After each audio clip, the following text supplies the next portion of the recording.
on the New Jersey Turnpike end-to-end of 45 miles per hour. The LIE has really been a nightmare east and west, pretty much Queens, Nassau, and Suffolk County. And then it's a slow go on the West Side Highway from the 50s all the way up to the Cross Bronx ramps. Now, the Cross Bronx eastbound, the exit ramp for the Major Deegan does remain closed. It's an accident involving two tractor trailers, so that's a nightmare. Inbound George Washington Bridge, at least a 30-minute wait to both the upper and lower decks. Outbound heavy traffic across both spans.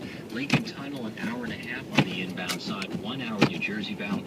Holland Tunnel, at least 10 to 15 minutes, but still slippery conditions on the inbound side, and at least an hour and a half back to New Jersey. Queens Midtown Tunnel, Brooklyn Battery Tunnel do remain closed. Tappan Zee Bridge has a speed limit of 45, and next update is support line. Having no favor. Good evening at 6:33. I'm Connor Sheehan, and WSUV News. A northeast New York City, including areas hit hardest by Superstorm Sandy. We're on the press conference today to talk about the city's plan for the storm.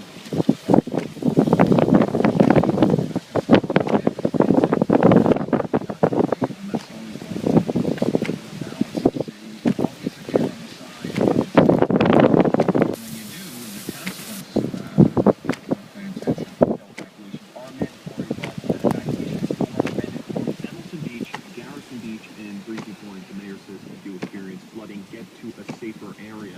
It's news that was overshadowed by the presidential elections, but the U.S. is a step closer to having another state. Puerto Rico voted in favor of statehood, and although they'll need final approval from Congress, President Obama says he'll respect the will of the people in the event of a clear majority.